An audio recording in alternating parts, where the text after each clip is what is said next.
in this moment, looking at the landscape, where are you? You like 100% deployed in Bitcoin? Do you spread things out broadly? Do you holding bonds? Like how are you approaching this moment from an investing standpoint? Yeah, good question. I mean, fortunately, I have better answers there than on what public policymakers should do, because that's always the hard part. The way that I've approached investing for myself and my clients is I generally say a three-pillar portfolio. So most people are they think of the 60/40 portfolio, so 60% stocks, 40% bonds. The problem is that in fiscal dominance, bonds don't do very well. They generally lose a lot of purchasing power. And so my approach is instead of three pillar portfolios, so one pillar is high quality equities. So that part's still the same. One part is hard monies, commodity producers, kind of the more hard asset type of approach. And then the final pillar is cash equivalents. So that is a section that does get debased, but it can be used to kind of protect against volatility and rebalance into the other portions. And that, of course, will depend on how old the investor is. Another way of kind of thinking about it is you take the 60/40 portfolio, you take out some of the bonds and put something like gold in the place, maybe not for all of it, but some of it. And you take the equity side and you take a little bit of the equities out and put in some Bitcoin. That's kind of how I've tailored a portfolio, because in that fiscally dominant environment, those types of monies, those types of more hard assets tend to be winners. Okay. And how do you conceptualize Bitcoin? Do you think of it as gold? Do you think of it as money? How do you categorize it in your mind? In some ways, bigger than that. I view it as money. It's also portable capital. I think more fundamentally what it does is it solves the problem of fast settlements. And so it kind of solves a century and a half problem that humanity's had. So for all of human history, transactions and settlements were roughly at the same speed. You couldn't really transact any faster than you could move around the world. So transactions happened at the speed of foot and horses and ships. But ever since we invented the telegraph, and specifically when we deployed the telegraph over long distances by the 1860s, we reached kind of this new era where people could communicate around the world at roughly the speed of light and therefore could transact roughly at the speed of light, but we had no fast settlement. So settlement still took the form of literally sending and auditing gold, for example. And so we became reliant for about a century and a half on very centralized ledgers to try to bridge that whole gap between fast transaction speeds and yet still very slow material settlement speeds, any sort of like final delivery. And what is interesting about Bitcoin is that it's basically the invention of fast settlements. It finally allows a value to be sent long distances in a way that's practically irreversible, in a similar way that you chip gold and it gets audited and therefore that transaction's done. It's not resting on a centralized ledger's ongoing maintenance. And so that's basically what that problem solves. But then it's up against very large network effects. So it starts in 2009. It's tiny. It's up against the $100 trillion fiat currency system, and so it's slowly growing into that. Right now, even at a $2+ trillion market cap, it seems big, but it's something like 0.2% of global assets. Gold at something like a 20 trillion network size estimated is around 2% of global assets. So I think Bitcoin is going to grow into kind of the role that gold fills to some extent, but then potentially has a avenue to grow further still because it's able to solve things that even gold itself as a money can't solve. So there's certain things obviously gold can do that Bitcoin can't do. You can use it in industry. It has all these kind of practical purposes, but as a money, Bitcoin is in many ways more powerful. It's able to beam around the world in 10 minutes, even faster by using some higher layers. And I think another way of kind of thinking about it is because especially with your audience and in general, anyone who's technologically minded, our first thought is, well, the first technology is going to be the one that gets displaced. It's going to be some later thing that comes and displaces it. And the way that I've kind of conceptualized this is that the really big exception for that is communication protocols. Those so far tend to have a very long life cycle of lasting. So whether it's Ethernet, whether it's simple mail transfer protocol, whether it's TCP/IP, whether it's USB. Once these things kind of become dominant in their fields, they tend to one, they update over time. So what displays as USB is the next USB rather than literally a competitor. And two, the complexity and the fast moving parts, that tends to happen at the periphery or on higher layers, whereas the core of the system itself is kind of very simple. And I think that Bitcoin is kind of following a similar approach, which is this new communication protocol that exists. And in this case, it's a communication of value, and it's achieved basically network effect dominance. So it becomes increasingly less likely that something within its own field will displace it in a similar way that Ethernet and USB and others have kind of achieved dominance. And therefore, it's going to grow into whatever total addressable market it has, which I think is north of gold's current 2% of global assets.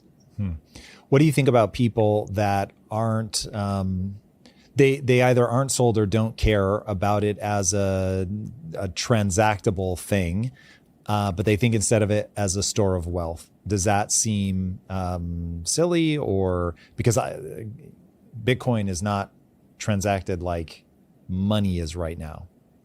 Yeah, I don't think it's silly. I think that basically people solve the problem they have. And for most parts of the world, people, when they wake up, they don't have a payments problem. They have a store of value problem. That's something that people in developing countries have. And then even in developed countries, we just have a slower version of it, is where are we going to store our value? So that's something that basically 8 billion people in the world have as a problem. Payment problems, while some people have them, they're way less universal. Most people in developed countries don't think I have all these payment frictions all the time. Now, certain areas do. There has been, for example, deep banking. In certain countries, people have the issue. Like I point out that there's over 40 currencies in Africa.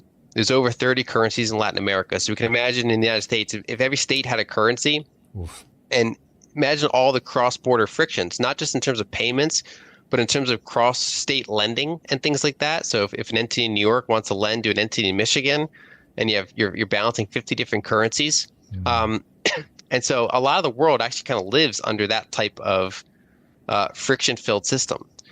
So they, especially in a cross-border sense, you're more likely to have payment frictions.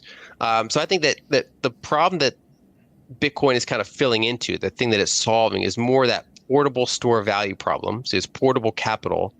But then around the margins, it can also solve payment problems for those that have it. But then in addition, that's a crowded field. So for example, stablecoins, not for every person, but for a lot of people, stablecoins solve a lot of their frictions as well. So going back to that example about Africa, like you'll see a lot of stablecoin volumes happening in several countries there, like Nigeria, because especially for shorter term holding and paying, stablecoins are equal or in some cases better than Bitcoin at that specific task. And where Bitcoin really shines is that over that long arc of time, it can't really be sanctioned. It's not centralized. It doesn't debase. It's truly permissionless rather than this kind of centralized node on top of a blockchain. And so I think over time it grows into more of that payments aspect. But I think in the current time where it's high volatility and it's growing into its total addressable market, it more serves as that kind of portable capital aspect. Okay. Whenever I think about Bitcoin, and my audience will know, but for anybody that's encountering me for the first time, I'm heavily invested in Bitcoin, big believer, but I definitely don't trust myself to be right about Bitcoin in the way that, say, Michael Saylor does. What do you think about the Bitcoin treasury companies master in terms of that just massive concentrated bet? So I think it makes sense for someone to do it. I mentioned before that basically in this current system where you have debasing currency, anytime someone can borrow or short fiat currency and go long another asset, as long as they manage risk and volatility well, they get rewarded for it. So I think it makes sense that someone figured that out. You can do it with Bitcoin. It was actually written about by Pierre Richard back in 2014. He wrote an article called Speculative Attack, and he's like, someone's going to figure out that if you can borrow fiat currency and buy Bitcoin, you're just going to keep doing it over and over and over again. That started happening 6 years later in 2020, and it's been happening ever since. And we're starting to see it in other companies as well. So MetaPlanet of Japan, a bunch of others. I think that makes sense. I do think that this cycle will hit a degree of froth in it. And so some of these levered entities will get shaken out. We've also seen, altcoin treasury companies spinning up, which I think, looking back years from now, will probably not be seen as very positive things to have done to, use leverage to kind of stick altcoins in a publicly traded vehicle. Just because they're going to wipe out value? Why would we look back and say bad idea? Because it wipes out value. Yeah. I think basically there's been a long history of, altcoins have one or two good cycles under their belt. When they come out, they get launched, they get hype, but then they kind of roll over relative to Bitcoin and then never really recover. So that's been kind of the case over and over and over again. And I kind of expect that to keep happening just because of that communication network effect aspect that I talked about before. So do you think, though, that with the altcoins that people are really fooling themselves into thinking this one's going to be bigger than Bitcoin? Is that the phenomenon? Or is the phenomenon, I'm going to bet against or bet on culture. I'm going to be smarter than the next guy. This is PvP servers all day. And I'll just know when to get out. Yeah, I think that makes sense. I think that a lot of that is PvP. I think when you put it in a publicly traded vehicle, it gets a little bit more potentially serious, or the scale's bigger. But yeah, so I think those guys, you really think, like, that's wild to me. First of all, I didn't know that there were companies using an altcoin treasury like approach. Obviously, if they created their own coin, sure, but that seems insane. Is this a thing that's happening a lot? Like, are there any altcoins that you could point to and be like, well, that was smart? I mean, maybe Solana, but like, woof. Other than that, yeah, I think a lot of them can make good trades, but I think that none of them really have the quality of a treasury asset, which is different. Basically, it's something that I think there's a difference between like a hedge fund holding a trade versus a publicly traded company using it as a long-term treasury asset. I think Bitcoin has met that standard. I don't really view others as having met that standard. I think they're more like penny stock tech plays, basically, where, for example, I'm on the record of being bullish on stablecoins. So obviously, any sort of rails that enable stablecoins to function have some degree of value. So I think it's not to say that there's no value in the space, but generally speaking, it's inflated because there is this really big speculation element and this PvP element kind of built on top of it. And so I think over time, you've kind of seen the narratives play out.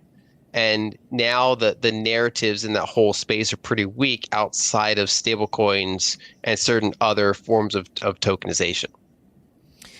Do you use debt to buy Bitcoin? I do not, but I've been long MicroStrategy since 2020. I treat it as a much smaller position than core Bitcoin.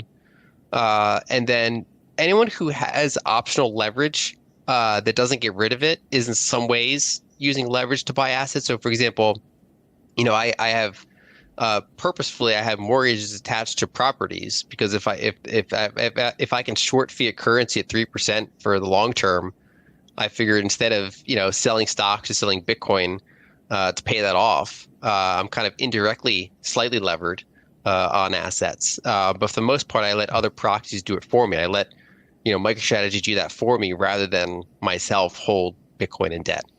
And do you have a like philosophical stance that you use to explain to yourself or to other people, like, this is why I don't go all in like Michael Saylor? Because if Saylor is right, he is going to make himself one of the wealthiest people on planet Earth. Like, if this continues to 10x from here or more, like, he's really, really going to be upper echelon of wealthy. Not that he isn't already, but I mean, it will just be absolutely absurd. But boy, oh boy, the reason I don't do it is I just don't trust myself to be that kind of right. While I have high risk tolerance, clearly not that high. And there could be a black swan event or whatever. And so I just, as a philosophy, go, I'm going to spread myself across a broader basket of risk on assets, to be sure. But I want that more diffuse take because who knows? Yeah, so my approach is when I'm very high convicted bullish on something, I size it so that if I'm right, I materially benefit from it. But if I'm wrong, it's not like a financial kill shot. It's just a major setback. And so with Bitcoin, it is my largest individual asset, but it's one of many assets. And There's also a difference between someone who, say sticks half their net worth in Bitcoin versus someone who bought some Bitcoin and then because of superior performance, it's become half of their net worth. Um, That's and interesting. they psychologically treat it somewhat different. So I have a lot of Bitcoin exposure, but it's in that kind of broader mindset of more broadly that I want to own multiple types of high quality assets, short fiat currency where I can, or let other, let my assets do it for me on their balance sheets. And I think that, to quote Paul Tudor Jones, I think Bitcoin is the fastest horse in the race. But I don't think it's the only horse. And I think that I have a clearer head by not being 100% in on something. It gives me kind of a Zen aspect in bear markets. So, for example, in November 2022, when Bitcoin had collapsed from 69,000 all the way down to like 16,000, I was at the Pacific Bitcoin conference, and we were having a good time. We were on stage, we were laughing. The energy there was high, and I think because one, people knew what they own, and two, anyone who wasn't levered or didn't size it inappropriately relative to their volatility and risk expectations, use it as a buying opportunity. So I think it makes sense for someone to be all in, but not necessarily everybody, and not even necessarily most people, is how I put it. Another way of kind of pointing out is that Michael Saylor does have other assets in his personal life. He does have properties and things like that. And this particular vehicle obviously represents the vast majority of his net worth. But he'd still be okay if Bitcoin had a problem. So I think people, you want to put yourself in a position where, if Bitcoin doesn't perform the way you think you will, it could be, obviously very damaging to someone financially, but it's not necessarily an irrecoverable thing. If they encounter an issue, and it's going to partially depend on their level of conviction and their level of research that they've done on it. Yeah, agreed. Do you see the volatility of Bitcoin coming down, and would you celebrate that or be sad? So historically, it has mildly decreased cycle after cycle. And I think that's normal. I think that when you go from a $1 million asset to $1 billion asset to $1 trillion asset, it's naturally that the holding of it gets more diffused, and there's kind of less kind of tail optionality going on. So I think that over the next 5-10 years, I do expect volatility will decrease, and I view it as a good thing because as it kind of gets higher toward its total addressable market, we'd expect volatility to decrease. And also part of why people don't use it for payments at scale is that volatility. So you can't really price things in it because of that high volatility. We still live in a very fiat world. Our liabilities, either in debts or in just ongoing obligations, rent, mortgages, things like that, our expenses are in fiat currencies around the world. So people can't really price things in Bitcoin. If Bitcoin does get much larger and more liquid and the volatility goes down, that actually opens the possibility where people could price things more readily directly in Bitcoin, especially when you're talking about a context where, a continent with 40 currencies, and it can become more of a standard that people use. So I do expect volatility to decrease, and while the downside is it takes away from the explosive return potential over time, I think the upsides outweigh it. But I also think we have much more to go, most likely, before that volatility gets, to what we consider low, like gold.